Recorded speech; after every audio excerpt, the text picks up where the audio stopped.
Hey, rude boys and rude girls. Today we kick off our month-long lead-up here on Chris DeMakes a Podcast to Less Than Jake's Summer Circus Tour, which is set to launch Saturday, June 7th in Atlanta, Georgia, along with our pals, the Suicide Machines, Fishbone, Bite Me Bambi, and Catbite. Leading things off here today is none other than Less Than Jake's saxophonist and vocalist, JR Wasilweski. Together we break down the writing, recording, and inspiration behind the single, Walking Pipebomb, taken from Less Than Jake's 2024 EP, Uncharted. For those who don't know, JR is the band's secret weapon. He not only writes killer songs like this, but he brings in music theory and an approach and feel all his own. Which is perfect, because a band like ours is truly a sum of all its parts. I told JR I didn't have too much to say about the song when he initially wrote it, his demo being about 80% of what we actually ended up recording. Sometimes you need to know when to step back and let the song guide you, which is precisely what I did. Roger came to the table too, with some really cool lyrical ideas to tie the whole track together. Life is strange. What's it all about? Well, you're just gonna have to stay tuned to find out. Hey, have you heard? Chris DeMakes a Podcast. Hey, have you heard? Chris DeMakes a Podcast. Hey, have you heard? Chris DeMakes a Podcast. Hey, have you heard? Chris DeMakes a Podcast. So I should probably know this, but when did you write Walking Pipebomb? You know, that's a good question. I was trying to think about this last night, actually. I wrote it a long time ago. I probably wrote it 2019 or 2020. It's been sitting on a file that I had on my studio for a while. So you wrote this around the time we were working on Silver Linings. Yeah, I probably wrote it a little after we recorded Silver Linings. Like, I had written a few songs after. I always tend to write songs after we finish recording for whatever reason. I don't know why. That one had been sitting around for a while. And when we were kicking demos around, I was like, maybe this one I should throw on the pile. Because it was always like I guess we should go backwards before I start saying what it was. I want to throw a couple of things out for everybody listening right now that doesn't know. You, JR, are our secret weapon in the band. That's nice of you to say.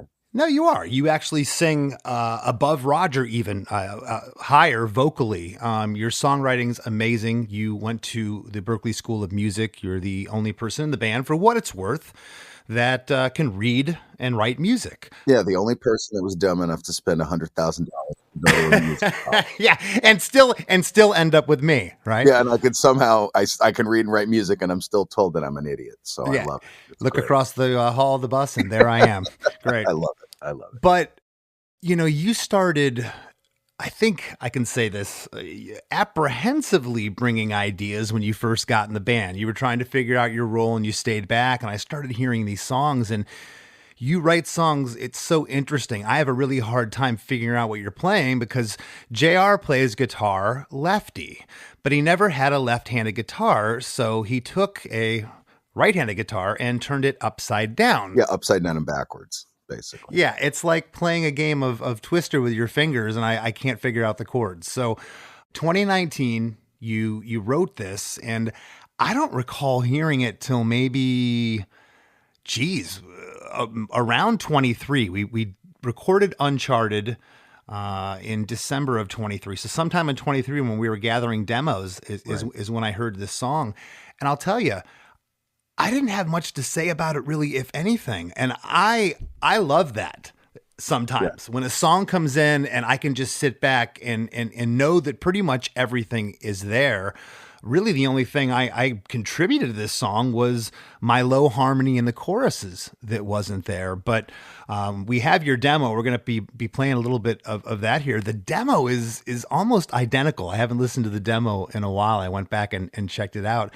Almost identical to the final track. So again, I didn't have much to add. I'm thinking that this situation is what keeps ruining my motivation. Whoa, it's hard for me to let it go. I hit my limit, another minute more of this. I might end it. Whoa. It was close, like what we ended up with, which was odd because in a normal sense, when I bring songs, there's a lot of, you and Roger sing a certain way. And so when I first joined the band, it was hard to write songs for Less Than Jake. Not hard, but like I wanted to make sure that I highlighted our strengths rather than just writing a song to throw it out there into the ether to see if it would stick. You know, knowing what the strengths are of you and Roger as vocalists, you know, the horn section, what we're able to do. Roger's bass playing is a super important part of our sound, you know, and like what he chooses to play, because it's like another melody under, you know, there's like so much melody that's like fighting for space sometimes within, you know, our infrastructure, that it's hard to figure out.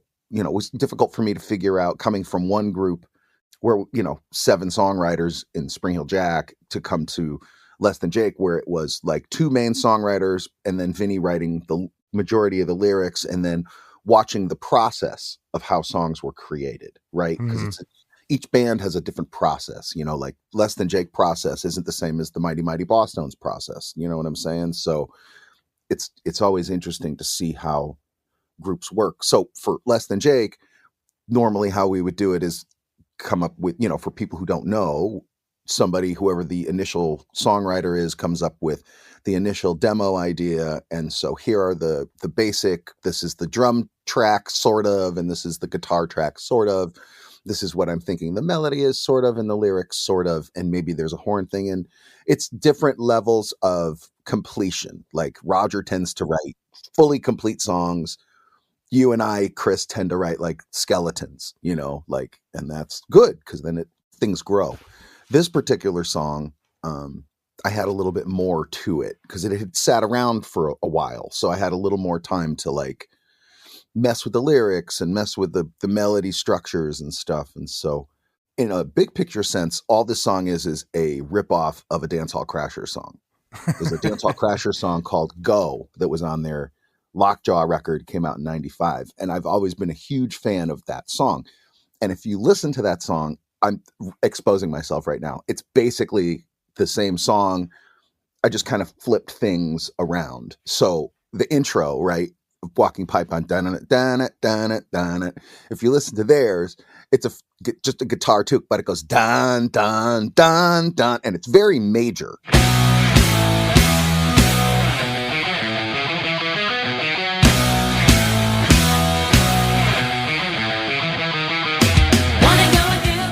Very major. And when I was like, okay, I really like the song. I want to write a song like that, in akin to that song. So I took the chords and I was messing with it. And if you A-B the song, it's the same key. I was listening to it last night. I'm like, man, I'm really exposing myself. But I was like, well, it can't start major because it'll sound too much. So I'm just going to make it minor, right? So that's why it's dun it, dun it, dun it, and it's minor right out. Then it's just like this like hard, tough thing. And then all of a sudden it pops major. And that was like on purpose, you know, because it lifts it. You're not changing keys. It's the same key, you're in the same, like, it's just going from major to, from minor to major. And it really lifts it, you know. And the way that Karina and Elise sang the 2 vocals, you know, 2 female vocals, I always thought that was like such a cool thing. Like they would sing a unison line and then they break into harmonies. And then again, if you listen to that Go song, it goes into the chorus, wanna go with you, but I think I'll stay. And then the verse goes minor, right? Yes. Wanna go with you, but I think I'll stay. Wanna go with you, but I think I'll stay. It's been 10 years since I left my home and wandered off without you. Has it been that long? So for us, I was like, okay, we're going to make, completely flip it around. So it's like, hey, we're going to make the A section minor, and then we're going to go into this really major verse and chorus, and then back to the minor. So it's just, you're kind of bouncing thoughts, emotions around. And the other thing that's crazy about this song is that 1 minute in, like when you get to the 1 minute mark, it's the start of the second verse. So much happens in the first minute of music of that song. And that was almost on purpose too, that I was just like, I want it to be like this assault for the first minute where people are going to be like, what? Wait a minute. What happened? You know, like I got to go back. A lot just happened. And that's like, again, that's on purpose. I wanted this like full frontal audio assault of everything, and it actually, worked out. Well, I can't wait to get into that because we're going to break it down here in a minute. But I want to stop you there for a quick second. You're kind of blowing my mind about Go because I extensively broke that song down with Karina on a past episode. So that's pretty amazing. And I want to go back real quick to your guitar playing because I think having to do open chords because you turn the guitar upside down, your playing tends to be a little more folky, more open chords than an approach that Roger and I would take. And I forgot about the demo, the top riff. It's a different feel that you were playing it with. And I'm like, wow, you could really see what you were talking about earlier, how a skeleton or an idea for a song comes in and it gets morphed when everybody else puts their fingerprints on it.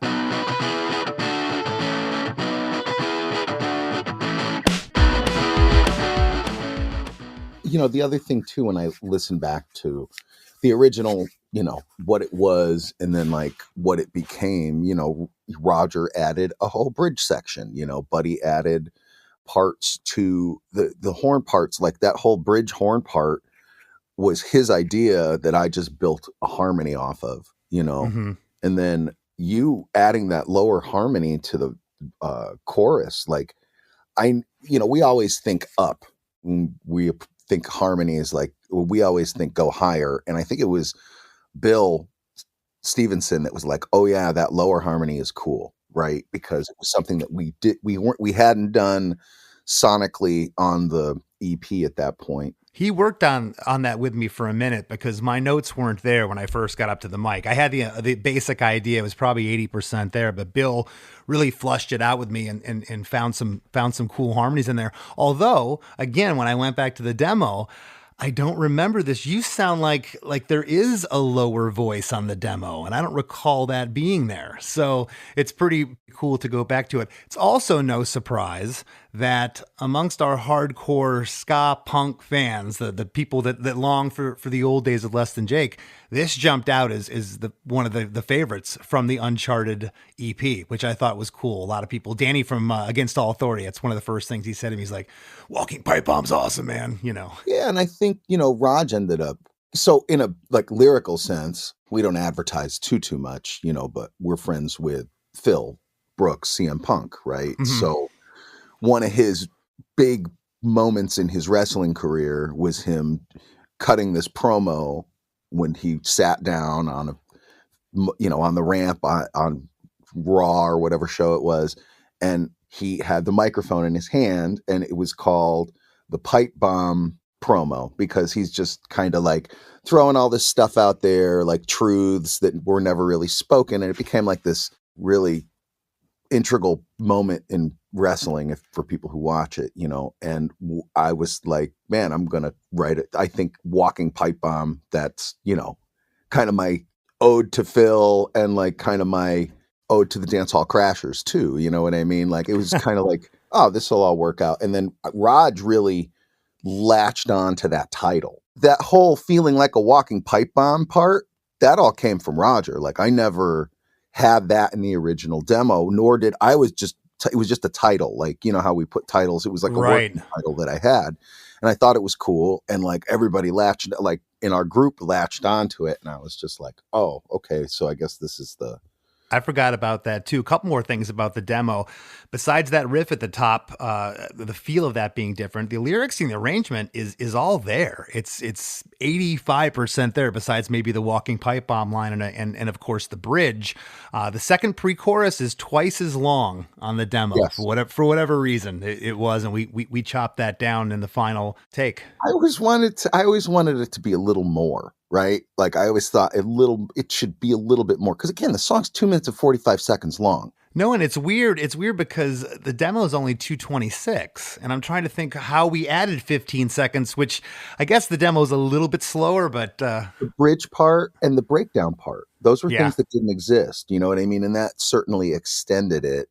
The little trombone break solo thing in the break, the dun dun bum bum bum bum bum. That was Roger's idea. You know what I mean? And it was to kind of like give it a minute of rest. And in like hindsight, Raj and I always kind of butt heads when it comes to certain musical things.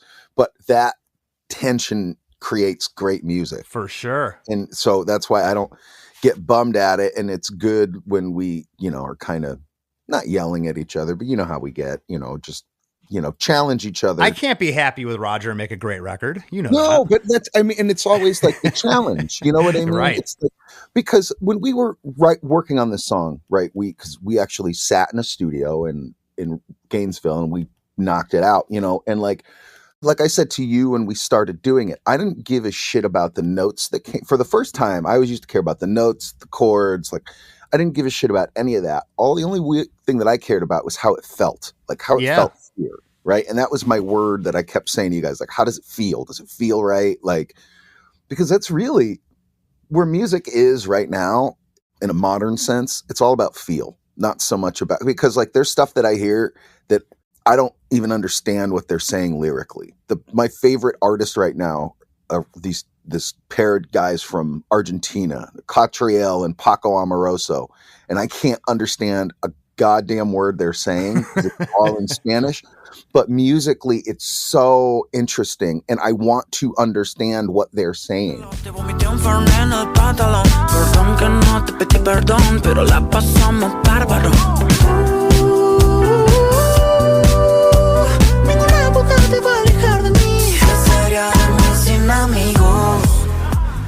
Because the feel is just so it's so enticing, and I want to listen to it more and more and more. And so when it came to this, like in the verses, first time you've ever heard Less Than Jake really put 4 on a floor, where the kick drum is just going ding, ding, ding, ding.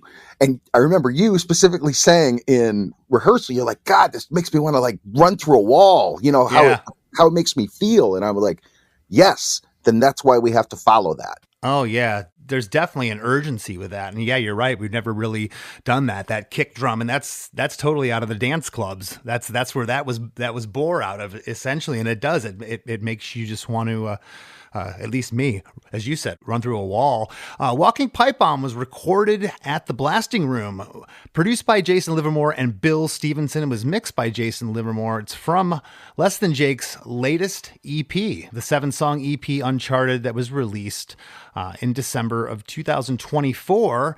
And Walking Pipebomb preceded the actual EP by a couple months. It was released as a single in August of 2024. And this is the lead up to Less Than Jake's Summer Circus. You're the first episode, JR. Great. That's wonderful. Yes. A 1 month lead up. That tour, of course, features Suicide Machines, Fishbone, Catbite, Bite Me Bambi, and of course, us, Less Than Jake. And I want to get in to this track now. It is 2 minutes and 45 seconds. Walking Pipebomb, the intro. These big distorted stereo guitars by themselves right off the top, followed by 4 bars of drums, bass, those stereo guitars, and trombone and sax to take us into verse 1. I haven't listened to the song in a minute. I went back and studied it, and Jason and Bill are kind of purists in terms of sound. If we would have done this song, I don't know, 15 years ago, it would have been just maybe one guitar panned off right at the top. And then when the band came in, the stereos would come in, and it's just an assault right off the top, right? And I was thinking about it last night, and because I had to go back and listen to it a little bit. And like in hindsight, if I was to redo the track, maybe that lead guitar would have been tracked out of like a what do they call it? A cigarette pack speaker. You know what I mean? Yeah. Something really like, or like out of a telephone or whatever. But like for the way that the song starts, right? I kind of had like American Idiot by Green Day in my brain, right? And so that's kind of like, again, Dance Hall Crashers and Green Day are they ride the same street to me. They're in the same lane because that Bay Area, they're all connected. So I was like, so let's make it really tough. It should be big and tough, like right off the bat. And I remember Raj and I kind of bouncing around some ideas, and he had tried to change the feel of it at some point, like when we were practicing, and I was like, no, dude, it's got to be this. In a normal sense, I always say when it comes to guitar playing, I'm not a guitar player, and I trust you and Raj because you guys are both more than adequate guitar players. You guys are excellent guitar players. And I'm like a fucking caveman hammering with one finger or whatever on a guitar. But that I knew feel. I was like, this has to feel like, yeah, like coming out the gate. same thing with like Dear Me, right? When we were writing that, it's just, I don't need like some big, feathery thing to intro into the song. I just want to like go, like Yeah. kind of how Descendants, they just go, so. Do you know what else I've found? I've found that idea that you talked about, and that's something I would have done 20 years ago. Hey, let's take this weird little amp, make this small sound so that when the band kicks in, it feels bigger. And that doesn't always work, right? It ends up making the band sound smaller for some reason. So I'm glad it was done this way. Verse 1, it's a double verse. Both our verses are double verses. Life is strange, what's it all about? Voice in my head, scream and get me out. Nothing you can say to change my attitude. Forget it, take your breath. You maintain, I still fix my point of view. Stay in my lane, you don't gotta tell me to. Everything I do, it isn't good enough. And I can't help thinking this situation's what keeps fueling my motivation. Oh! Life is strange. What's it all about? Voice in my head, screaming, get me out. Nothing you can say to change my attitude, and please forget it. Save your breath. You maintain I should fix my point of view. Stay in my lane. You don't got to tell me to. Everything I do, it isn't good enough. And we'll get to the next couple lines, which I'm going to read them right now because I think it's a continuation of the complete thought. So it isn't good enough, and I can't help thinking this situation's what keeps fueling my motivation. When I write lyrics, everything kind of comes backwards, right? So usually there's a melody that exists. And so I'm just, trying to ghost words as I'm going, you just kind of like thought. It's what do they call it? Like a fluid sense of thought, mind. Stream of consciousness. Yeah, stream of consciousness, right? So just trying to like come up with the words as I go. But that life is strange line, I just kept singing it, right? And that was just the first, and I was like, well, that's got to be the first line, but then what's it all about? When I was writing these lyrics too, I knew that it was going to be this call and response type thing. I knew in my brain that it was either going to be me and you singing the, first two lines or the second two lines and Roger or you giving the response. I prefer to sing harmonies with Roger and let you stand out as your voice pops more to me, and that's not a shot to Raj. It's just his voice and mine, I think, meld really well together. You and I sing really well together too, but I think it's like the back and forth. It's just kind of, it works. So yeah, I got the more gruff voice, which is interesting. You the way you just laid that out, because Roger's voice definitely sticks out in situations. Yeah. But I think that the way you had it laid out, it was the right part. And even when we pull up the demo here and you listen to it, your initial idea, everything's there. And real quick before you move on, I want to say something. And there's how many times have I come to you? You'll bring a demo, even with this song. I was trying to get my lines right because you sing in a different approach. It's a little more soulful. It's a little more behind the beat than I do. I'm a little bit more aggressive there. So it's really cool. I think, again, you gave me the absolute right part. Yeah. Oh, and like I said, for me, it's just, I want to focus on our strengths, right? That's my goal with any song that we do, is like, is it something that focuses on our strengths, and is it something that's a little different than what we've done in the past? And even though we've done stuff like this in the past with the different vocals back and forth, it's still something that we've done. It's not completely a new thought. Yeah, well, I'll tell you another thing. When we played Wake and Bake down in Gainesville, this was the second song we played night one. The place exploded. It's a great live song. Even if I don't think you even have to know the song. We kill it. No, and I mean, and that's it, again, it feels like a Less Than Jake song. You know what I mean? And like, it felt to me like this is something that's like a part of our DNA that we needed, that we hadn't like exposed in a minute. And like I said, if somebody's going to do a ska punk song, it might as well be us, and we might as well try to set the bar rather than I'd rather just create a new bar. You know what I'm saying? Like, right. That's kind of how I looked at it. So Life is Strange, what's it all about? That's the perfect answer to that response. So there's a couple of words and letter like that we took out, Yes. from the lyric to make it sing better.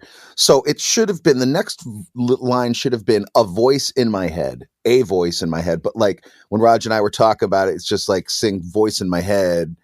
It's, implied that a voice in my head is screaming, get me out. We've all had that moment in time where it's just like, life is strange and we're here for reasons that we don't really know. And everybody's trying to figure out why we're here.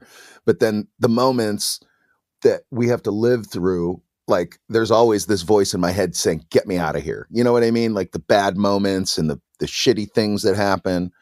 And there's nothing you can say to change my attitude. That is, scientifically speaking, I hate to be a scientist, but scientifically speaking, the hardest thing that you can do is get someone to change their mind. The nature of a human and the makeup of our brains, when you try to change your mind for something that you are really like has embedded in your brain, it's almost impossible to do. So please forget it, save your breath, because you're not going to change my mind. You maintain I should fix my point of view is always somebody else saying to you or me, it's always somebody now, it seems, is saying, well, you should think differently and you should change your ways. But I've always been the same. So I stay in my lane. You don't have to tell me to stay in my lane. I'm there. But everything I do isn't good enough. And I can't help thinking this situation is what keeps fueling my motivation. That last line, I can't help thinking this situation is what keeps ruining my motivation. Yes. I'd had ruining there for a while, but ruining versus fueling, 2 syllables. You and I talk about this. Yeah. Singability of a song. And I was like, man, fueling is so much more an impactful word than more ruining. positive for sure. You know what I mean? And more positive. But it's also fueling my fucking motivation to like, fuck these people. And like, I'm going to continue to do what I do. And then, whoa, it's so hard for me to let it go. You can get to that next part. But like, funny thing about that line, that let it go line, how many fucking songs in the history of the world have the idea of letting it go? I mean, just goddamn Frozen. That was my biggest concern, is that somebody be like, oh, well, he just fucking ripped off Frozen. But then I heard this other goddamn song on a commercial yesterday, and the guy's like, let it go. And I'm like, all right, well, I'll make the case there's even room for more. First one, a lot of cool stuff happening here. Really, it's all about the vocals here, okay? Life is strange. That's Roger and JR. The next line, what's it all about, is me, and it just keeps going all the way down. You can hear it. You guys are in unison, and then my voice comes on the next line. Really sticks out there. Verse 1 is drums, bass, and clean upstroke ska guitar. Again, it's a double verse. Halfway through, we get these 8 horn stabs. Bump, bump, bump, bump, bump, bump, bump, bump. They're right on that line as the line, and please forget it, save your breath is happening, the horn stabs. Also, my vocal there goes stereo. Panned left to right. Let's talk about that real quick. Was that a Jason thing in mixing, or is that something that seems like something Roger would suggest? I don't know. There's so much that happened during that recording process and it was fast. Tell you, it was fast. Okay. I'm going to say that was a Bill idea, right? Because Bill was really the guy who was in there doing all the vocals, and when it came to a mix situation, Jason probably found it, and then those guys they leave notes on because when they transfer files back to back. So maybe Bill had brought up the idea. I really couldn't tell you. It was one of those things that when it was there, I was like, oh yeah, that's supposed to be that way. I dig it. I think it helps the whole piece. I think it sounds like other voices coming in when it's still me. I think it's pretty cool. How did it get so bad? And does it sound crazy that... Hey everybody, we got to take a quick break for a word from our sponsors, but we'll be right back with lots more with JR Wasilewski. Looking to elevate your music career? DistroKid is a digital music distribution service that enables musicians to distribute their music to online stores and streaming platforms such as Spotify, Apple Music, YouTube Music, Amazon, Tidal, and many more. DistroKid collects earnings and payments, sending them to you, the artist. With DistroKid, artists unlock a world of possibilities. From easily paying collaborators with splits to securing your music with DistroLock, DistroKid covers all bases. Plus, you can promote your releases with Hyperfollow and create eye-catching visuals with the Spotify Canvas generator, all for free. But that's not all. Introducing the DistroKid app, now available on iOS and Android. Artists can manage their releases, view streaming stats, and withdraw earnings, all from the palm of their hand. And for those looking to perfect their sound, check out Mixia. With its simple interface and customizable mastering options, artists can make their music sound polished and professional within minutes. And don't forget about Instant Share, DistroKid's newest feature. Share large files securely with collaborators, producers, and more, ensuring your music streams at the highest quality. Ready to take your music to the next level? Download the DistroKid app and explore their suite of tools today. Plus, listeners can enjoy 30% off their first year by visiting distrokid.com/VIP/DeMakes. That's distrokid.com/VIP/DeMakes. Expedia and Visit Scotland invite you to come experience the beauty that awaits in Scotland. The sweep of wild coastlines, quiet lochs, and untamed landscapes. Fresh cuisine that feels rooted in the land. Come experience the kind of stillness that stays with you long after you leave. Plan your Scottish escape today at expedia.com/Visit Scotland. Study and play come together on a Windows 11 PC. And for a limited time, college students get the best of both worlds. Get the Unreal College Deal. Everything you need to study and play with select Windows 11 PCs. Eligible students get a year of Microsoft 365 Premium and a year of Xbox Game Pass Ultimate with a custom color Xbox wireless controller. Learn more at windows.com/student offer. While supplies last. Ends June 30th. Terms at aka.ms/collegepc. Tomorrow morning is knocking. Stock your fridge now. How about a creamy mocha frappuccino drink? Or a sweet vanilla? Smooth caramel maybe? Or a white chocolate mocha? Whichever you choose, delicious coffee awaits. Find Starbucks Frappuccino drinks wherever you buy your groceries. Zootopia 2 has come home to Disney+. Let's go! Get ready for a new case. We're gonna crack this case and prove we're victorious partners of all time! New friends. You are... Gary the Snake. And your last name? The Snake. Dream Team. New habitats. Zootopia has a secret reptile population. You can watch the record-breaking phenomenon at home. You're clearly working it. Zootopia 2, now available on Disney Plus rated PG. You thought this was your Run Club era. Turns out, it was more of a thinking about Run Club era. The good news? Someone's marathon training is about to start.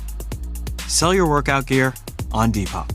Just snap a few photos, and we'll take care of the rest. They get their race day fit, and you get a payout for trying. Someone on Depop wants what you've got. Start selling now. Depop, where taste recognizes taste. Hey everyone, Chris DeMakes here, and I've got some exciting news. Chris DeMakes a Podcast is now on Patreon. Your support is what keeps this show going, allowing us to bring you deep dives into amazing songs from incredible artists every week. When you join our Patreon at chrisdemakes.com, you'll get instant access to hundreds of episodes of The After Party, our weekly bonus show where producer Chris Fafalius and I talk music history, trivia, tour stories, classic albums, and whatever else comes to mind. Plus, you'll get early ad-free episodes of Chris DeMakes a Podcast, unedited video versions of each episode, and, of course, a brand new episode of The After Party every single week.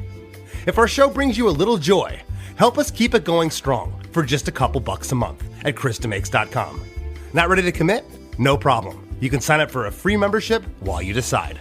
Thanks so much, everyone, and I hope to see you all at The After Party.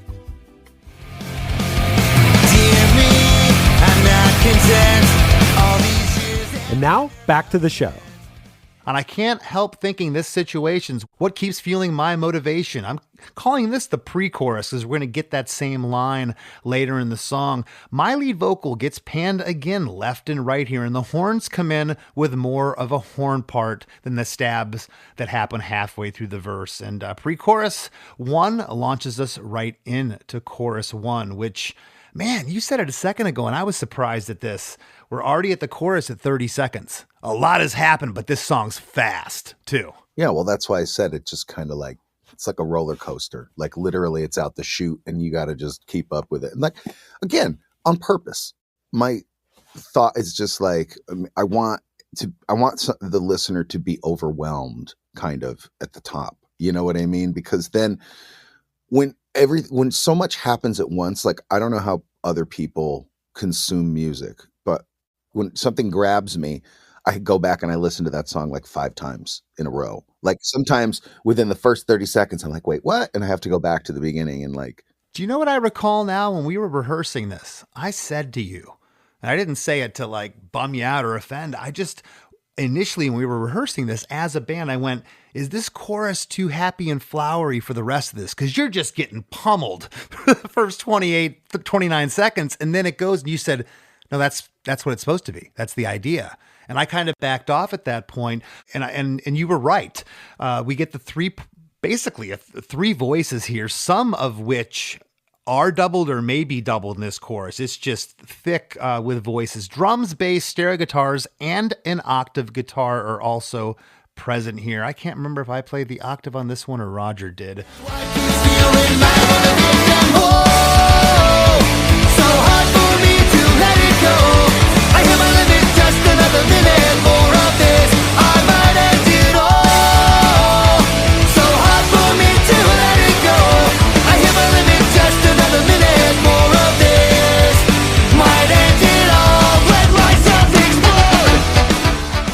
On the second line, I hit my limit. Just another minute. More of this. I might end it. On all. We get that. Our secret weapon, JR's super high harmony, and it really sticks out there. Your high harmony is all the way through here, but right there, it really sticks out. That was a Bill idea. You know, I mean, that was him going, you should sing here. Much like Howard Benson, he was very surprised at how high you could sing. Bill was. He said to me too, he's like, I really like the lower harmony on this song because you guys have all your other songs have harmonies that are on top, right? Instead of harmonies below. And then you know what I mean? It's always awesome to have some independent pair of ears or two around a recording session because they'll give thoughts and ideas that, you know, when you're in it, you don't think that way. You're so concerned about these linear things rather than these obtuse things that come in and like make them, you know, strengthen what you already have. I was very grateful to have them around for that and other things as well. But yeah, no, they were, and of course we also respect their opinion highly. So that also helps a lot. I love the end of this chorus because really Roger launches the reintro with that "Let myself explode." And again, that was a Raj addition to the thing because like it was like, because I was like whoa, so hard for me to let it go. I hit my limit. Just another minute.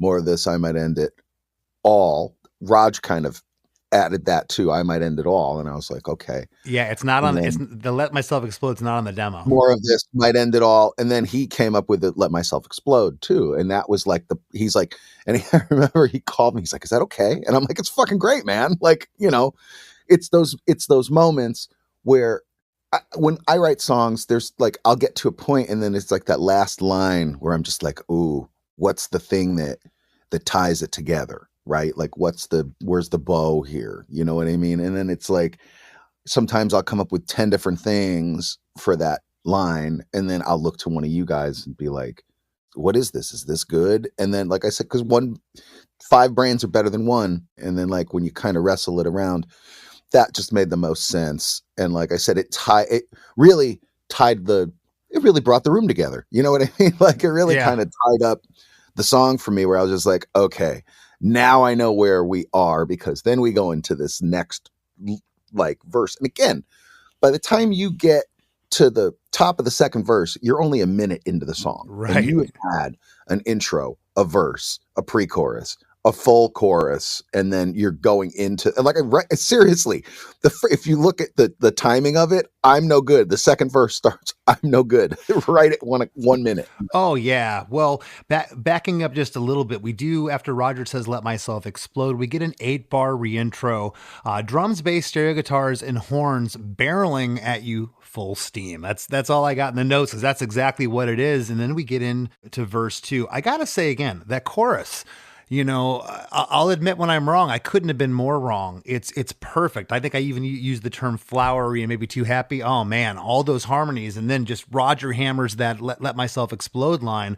You get into that intro, and then it doesn't let up, because now we're into verse 2, the first half of which are different lyrics. The back half are the lyrics from the back half of verse 1. I love that, because again, when we get to "I can't help thinking this situation's what keeps fueling my motivation," that acts as pre-chorus 2 down there.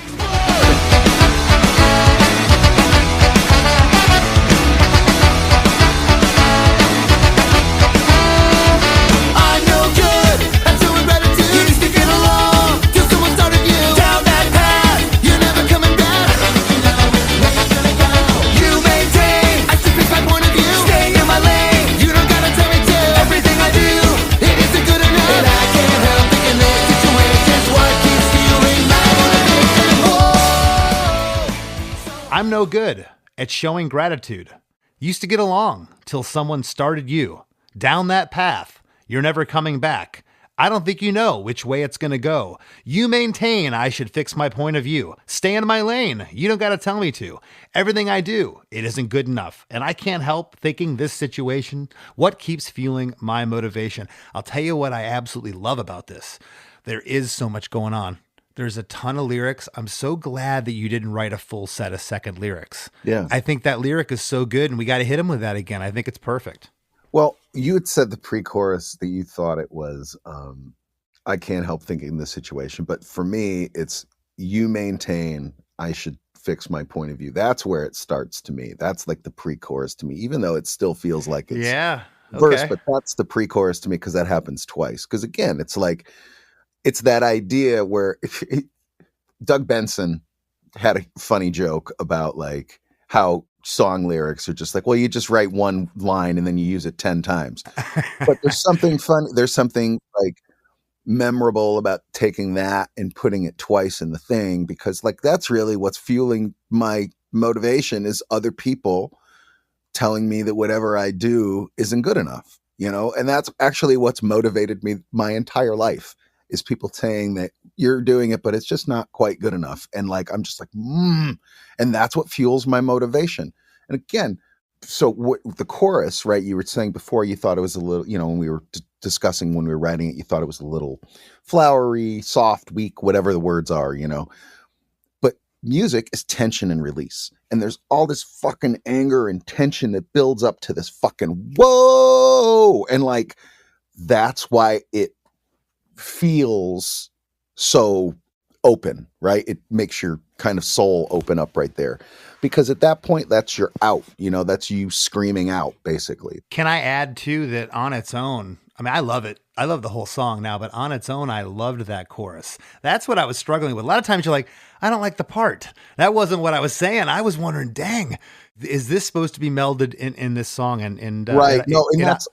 It's true. Like, sometimes when you listen to things, it sounds a little disjointed and a little jarring. You know what I mean? Because things are so like all over the map. But like, after you listen to it like 10 times, or after I listened to it a few times, I was like, this is just a regular Less Than Jake song. It's not jarring to me now at all. I'm sure there's people listening going, what was Chris talking about? I don't hear how this was disjointed at all, because it doesn't sound like it.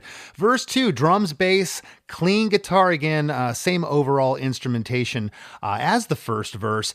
I don't think you know which way it's going to go. My vocals pan stereo left and right. We get those 8 horn stabs again there. And then when you start, you and Raj say you maintain, the back half of verse 2 again reverts to the lyrics of the back half of verse 1.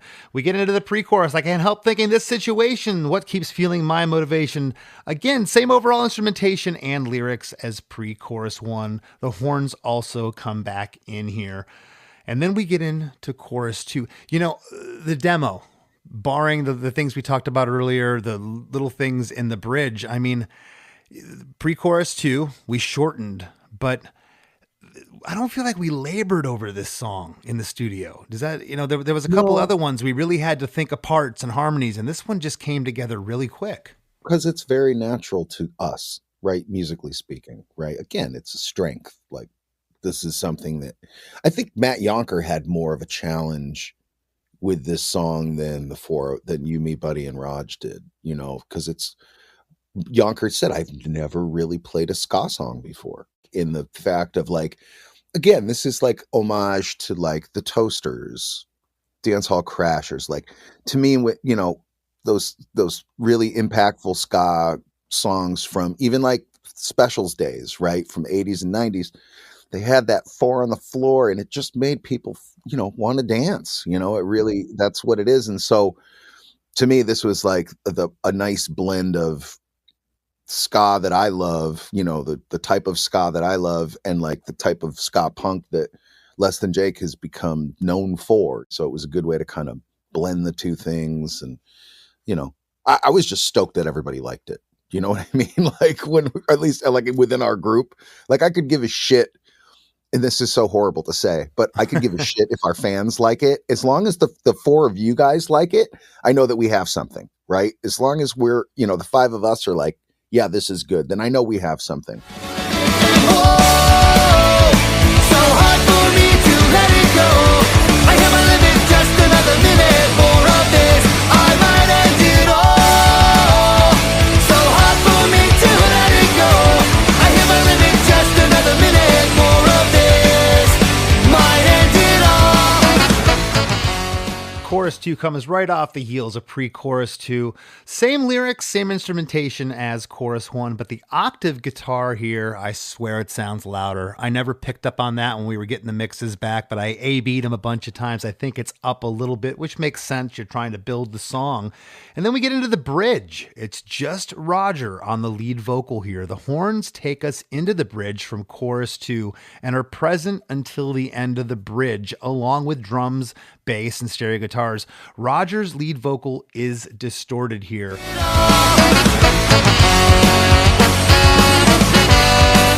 like a walking pipe bomb for so long, but you already know. Feeling like a walking pipe bomb for so long,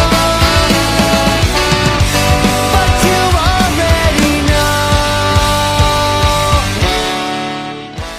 Feeling like a walking pipe bomb for so long, but you already know. Feeling like a walking pipe bomb for so long, but you already know. That was all Raj.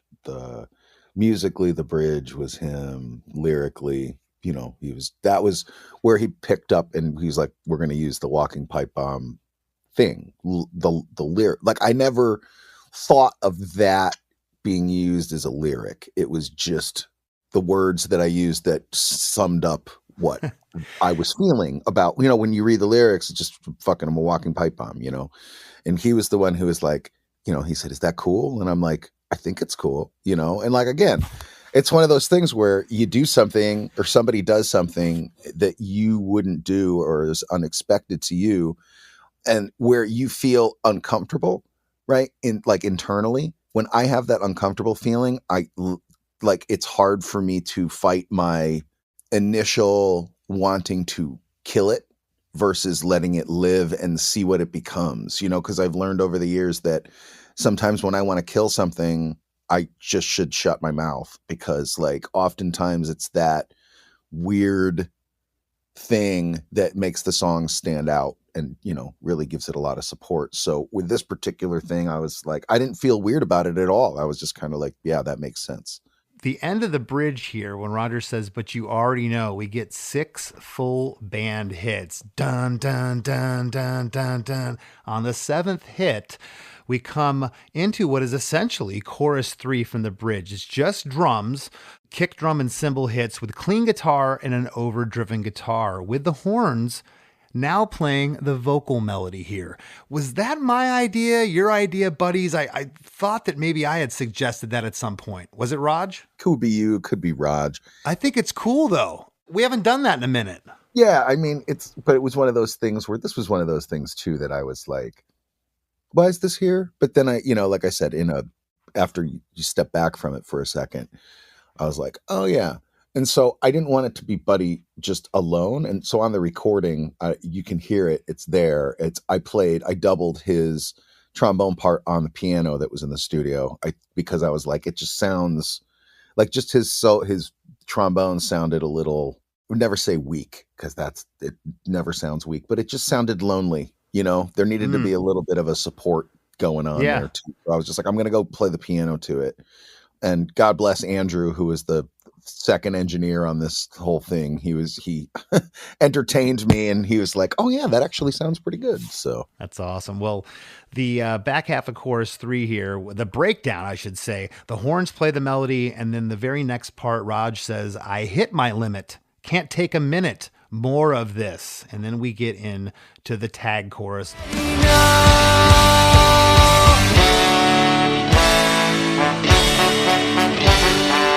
I hit my limit, can't take a minute, more of this. Whoa, so hard for me to let it go. I hit my limit, just another minute, more of this. Might end it all, gotta let it go. Let it go, I gotta let it go. 'Cause just another minute, more of this. Might end it all, let myself explode. Gotta let it go. Let it go. I gotta let it go. 'Cause just another minute, more of this, might end it all. Let myself explode. And then we get into a 4-bar full band outro, all stopping at once. And the song just, it's like that Mack truck that's been going along. It just hits a brick wall. it starts like it stops, and Yeah. it's sudden. Everything is really sudden. And like, for our purposes, I think it's good. For maybe other bands, maybe it wouldn't be so good. But for our purposes, yeah, I think it's good. I want to say we played the song off the cuff. Was it in Europe or something last year, or on the US run we did? And then the next time we played it, I mentioned a little bit ago when we played Wake and Bake a few weeks ago, and wow. I just thought the response was great, and I think it's a great opening song. And this one's definitely getting thrown in the hat for me for opening the Summer Circus Tour. I think it is a fun song that people can dance to, right? So like I said, that's all I ever thought about when we were, writing the song, is like, people dance to this? Are they going to have fun to it, listening to it? And when we played it live, I was like, oh, okay, people like it. Well, typically this is where I ask people to plug their current projects or what they're doing, but my suitcase is going the same place yours is the next couple of months. So I know where this guy is going to be. Thank you for writing this song. I think it's awesome. I'm glad we got to discuss it today and have this be the first episode in our month-long lead up to the Summer Circus Tour with Suicide Machines, Fishbone, Catbite, and Bite Me Bambi. 2 different legs.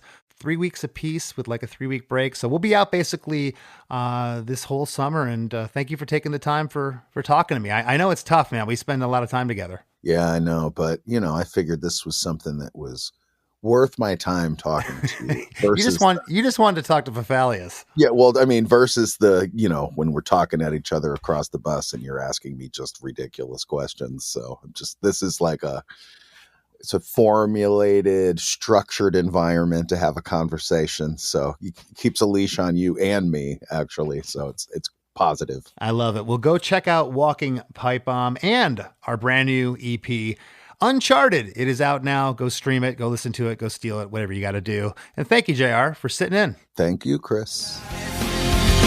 This is the mess I made.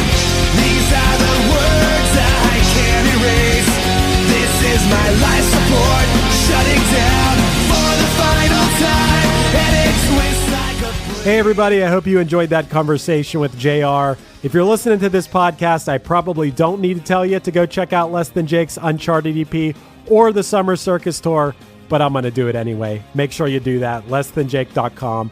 And don't go anywhere. We got lots more Chris DeMakes a podcast coming right up after a few words from our sponsors. Get business done with the new American Express Graphite Business Cash Unlimited card. With unlimited 2% cash back on all eligible purchases, unlimited 5% cash back on flights and prepaid hotels booked through American Express Travel Online, and a flexible spending capacity that can grow with your business, you'll have the confidence to keep building. Apply today and earn a welcome offer of $1,500 cash back after you spend $50,000 in qualifying purchases on your new card within the first 6 months of card membership. Terms apply. Learn more at go.amex/graphite. This episode is brought to you by State Farm. You know those friends who support your preference for podcasts over music on road trips? That's the energy State Farm brings to insurance. With over 19,000 local agents, they help you find the coverage that fits your needs, so you can spend less time worrying about insurance and more time enjoying the ride. Download the State Farm app or go online at statefarm.com. Like a good neighbor, State Farm is there. Do you hear that? Sounds like breakfast is ready. Because Quaker's coming in hot with morning nutrition. 100% whole grain oats and a good source of fiber to fuel the rhythm of your morning and kickstart your day. And that sounds absolutely delicious. Fuel to start whatever's next. Quaker, official sponsor of FIFA World Cup 26. Chronic migraine, 15 or more headache days a month, each lasting 4 hours or more, can make me feel like a spectator in my own life. Botox, onabotulinum toxin A, prevents headaches in adults with chronic migraine. It's not for those with 14 or fewer headache days a month. It's the #1 prescribed branded chronic migraine preventive treatment. Prescription Botox is injected by your doctor. Effects of Botox may spread hours to weeks after injection, causing serious symptoms. Alert your doctor right away, as difficulty swallowing, speaking, breathing, eye problems, or muscle weakness can be signs of a life-threatening condition. Patients with these conditions before injection are at highest risk. Side effects may include allergic reactions, neck and injection site pain, fatigue, and headache. Allergic reactions can include rash, welts, asthma symptoms, and dizziness. Don't receive Botox if there's a skin infection. Tell your doctor your medical history, muscle or nerve conditions, including ALS, Lou Gehrig's disease, myasthenia gravis, or Lambert-Eaton syndrome, and medications, including botulinum toxins, as these may increase the risk of serious side effects. Why wait? Ask your doctor, visit BotoxChronicMigraine.com, or call 1-800-44-BOTOX to learn more. Starting a business can seem like a daunting task, unless you have a partner like Shopify. They have the tools you need to start and grow your business. From designing a website to marketing to selling and beyond, Shopify can help with everything you need. There's a reason millions of companies like Mattel, Heinz, and Allbirds continue to trust and use them. With Shopify on your side, turn your big business idea into... Sign up for your $1 per month trial at shopify.com/special offer. Hey, I'm Chris Fafalius, producer of Chris DeMakes a Podcast, and also host of One Hit Thunder. Each week on the One Hit Thunder podcast, we take a look into a one-hit wonder band or artist to determine if they deserved more success or if they were lucky to even have a hit at all. We've covered When in Rome, Jaquan, Shanice, Yellow, Squirrel Nut Zippers, Jesus Jones, Positive K, Mazzy Star, and hundreds more. With new episodes every Wednesday and special guests from the worlds of music and comedy, we always have nonstop fun, and maybe, if we're lucky, we discover some new favorite music. So if you love great songs and you often find yourself asking, whatever happened to that band? Check out One Hit Thunder wherever you get your podcasts. As we near the end of the show, here's a band you might not know. Welcome to this week's Band You Might Not Know. If you'd like your band to be considered for Chris DeMakes a Podcast, email your best song via MP3 only and a short bio to bandyoumightnotknow@gmail.com. This week's featured artist is New Jersey pop-punk band Get the Net. What started off as a pop-punk solo project has now become a trio of 40-something-year-old dads who are still trying to live the dream when they can, fitted in between the craziness of work, kids, and everything else. The band consists of Ryan Rachelson on guitar and vocals, Kyle Burnett on drums, and Brian O'Halloran on the bass, and Ryan's 7-year-old son Isaac drew the cover art. Pretty cool. Here's a snippet of their song, Not the Way. Staring at the clock, just to go home and do it over again. Not the way, not the way, not the way. Not the way, not the way, not the way, not the way. Not the way, not the way, not the way. Not the way, not the way, wrap with Chris and Chris. So, Chris, did you prepare for this episode differently than you normally would? Or did you try to get in the same like headspace and state of mind when you're diving into the song? Because you were there for the creation of this song. So I just wondered how you approached this one. Yeah, no, and I played on the track, and I was there since pretty much the inception of the song. I think I had one foot in both, both scenarios you just laid out. It was a little bit of both. I wanted to give it its due diligence, but I kind of knew everything. But I wanted to make sure I didn't forget anything. I mentioned that octave in chorus 2 seems a little louder to me. I never noticed that before, but for the most part, I knew where I was going when I got in the driver's seat. That's what I was going to ask you is, in breaking this song down, did you notice anything, be it a little part or something in the mix or something that before you prepared for this episode you wouldn't have picked up on? Not really. I think I was more struck by the mostly similarities, but the subtle differences in the demo. JR's feel. Again, that's my hardest part with his songs. Rarely has Roger ever brought something to me where I'm like, I don't know how to put my spin on this. And if it is, I'm like, Raj, I can't sing that high. We're either going to move the key or this is in your range, those types of things. With JR, I referenced how his guitar playing and just he's a little more folky, and just the way he plays chords, he has a different feel. It comes from a little more at times reggae, ska, soulful thing, whereas Roger and I are kind of a little more, I don't know, punk rock or full bore. So there was those things, but it was interesting. It was it's when you have somebody that you weren't there, you didn't write the song, you had nothing to do with. I feel like I don't know. This was definitely kind of an out of body experience. Right. You talked about guitar playing. I can't imagine turning a guitar over and playing upside down and backwards. To this day, I try to figure out what he's playing, and sometimes he'll stick in these weird notes, and I'm like, I try to replicate it with a bar chord or an open chord myself. I'm like, what are you playing there? He's like, oh, I put this B minor in there. Chris, you guys are a big band. You have endorsements. Would you get the guy a left-handed guitar to put on the bus or something? Just get him a Squire or something. It doesn't matter. Get him something. Do you know what's funny? He can't play a left-handed guitar. Oh. He can't. Weird. Yeah, I don't think Chris Rowe can either. Chris Rowe plays upside down. That is weird. It reminds me, Chris, I grew up playing hockey. And, it's expensive to play hockey. And I was in middle school, 6th grade, and our team needed a goalie. And I bought like the older kids' old equipment, and it was for a left-handed goalie. So I play to this day. If I play goalie, I play like as if I'm left-handed. I catch with my right hand. It reminds me of that. Chris, JR brought up that he's not necessarily, he's an amazing musician, but he's not necessarily a great guitar player. But you don't need to be to write a great song, especially when you have people around you, when you can trust your bandmates to elevate the basic idea. Sure, we've talked about it before. When you say that, it brings up the Dee Snider episode. He'll tell you straight up, I don't even know how to play a G or a D chord, but he hears the orchestrations in his head, and JR has a little bit of both. Maybe he's not the most technically proficient guitar player, but the ideas they more than get across.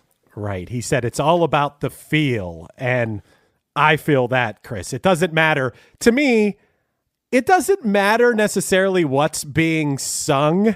I think about music I love, like Bon Iver and Bjork and stuff, where a lot of times I'm not even paying attention to the lyric at first. It's just more about how the overall vibe and feel of the song makes me feel. And I think that's interesting that JR brought that up when you guys got into that.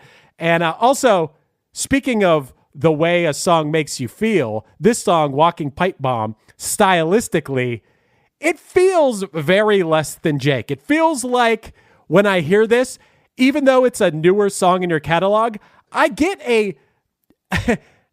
I mean this in a positive way, a nostalgic feeling around me when I hear this song, like instantaneously. Sometimes it takes 20 years to have these like memories rush back and these feelings go over you. With this song, it was sort of instant in a good way. if that makes sense. Yeah, thanks for sharing that. I appreciate it because I kind of feel the same way. I mentioned when we played in Gainesville that just went off. I think this song is, at least, from Less Than Jake's standpoint, if you like our band, it's instantaneous. And man, it exploded. It's in the vying for opening up the Summer Circus Tour. Yeah, and I like your band, Chris. Did you know that? I do. I like your band too, Chris. Jeez. Thanks, man. That's why I was on your street team as a teenager. I'm going to be on the Punchline Street team in 2025.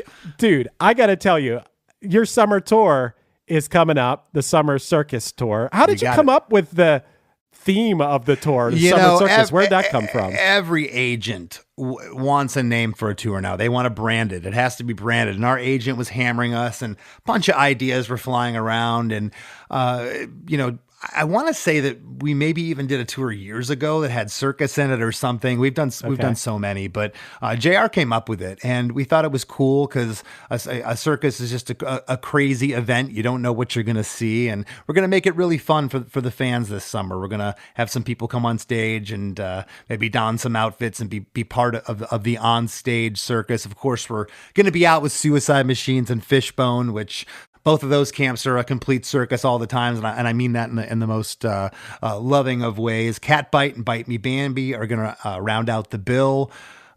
Tickets still available, getting low in a lot of markets though, and that's not just me saying that. Our big city markets, because it's a great bill, Chris. Yeah. Do you consider Pittsburgh, my hometown, a big city market, or do you consider us a B market? I consider Pittsburgh. Watch what you say. For bigger artists, it's an A city. For Less Than Jake, it was an A at one time. I think it's a solid B plus now, and we've really built things up in Pittsburgh again. And I've always said it's interesting. You have pockets of fans. We had a huge presence, Jacksonville, Florida, at one point. Only 50 miles from Gainesville, 60 miles away. We just would just kill it in the 90s, early 2000s. Same thing with Houston, Texas. And for whatever reason, those markets aren't what they were. People get older, they get jobs, they move away, whatever. But for the most part, man, 33 years later, we still get to go out on a ska punk package, and people want to see it. So pinch me. Am I dreaming? For what it's worth, I've seen you many, many times, maybe more than any other band I've ever seen play in Pittsburgh, and it's always been a crazy good time. Tons of people. We love you in Pittsburgh, man. Right on. I feel like I'm really sucking up to you, and I don't really need to do that. and next time I'm in Pittsburgh, I'm going to go to Primanti's. Yeah, there you go. Yep. Maybe you and I can go together this time. Go get a nice sandwich. Well, listen, Summer Circus tickets still available. lessthanjake.com/shows. Go get yours. We definitely want to see you this summer, and maybe you'll be on stage to have fun in the circus with us. Want to thank this week's guest, my bandmate, JR Wasilweski, for sitting in with us. And we'll catch you next week. Hey, friends. Have you been loving Chris DeMakes a Podcast? Well, spread the love by leaving a 5-star review on Apple Podcasts and Spotify. Don't hesitate to share what you enjoy about the show in an actual written review on Apple Podcasts. Not only does it help more people discover us, but we often read reviews in the wrap segment of the show. It's a quick, cost-free way to support us and takes just a minute of your time. Your reviews mean the world to us and help us keep the podcast thriving. Thank you for being a listener, and thank you for being a friend. Ryan Reynolds here from Mint Mobile. I don't know if you knew this, but anyone can get the same premium wireless for $15 a month plan that I've been enjoying. It's not just for celebrities. So do like I did and have one of your assistants switch you to Mint Mobile today. I'm told it's super easy to do at mintmobile.com/switch. Upfront payment of $45 for 3-month plan, equivalent to $15 per month required. Intro rate first 3 months only, then full price plan options available. Taxes and fees extra. See full terms at mintmobile.com. This summer at Wolf Trap, Lizzo, Josh Groban, Erykah Badu, Jon Batiste, Tedeschi Trucks Band, James Taylor, and many more. Tickets on sale now at wolftrap.org.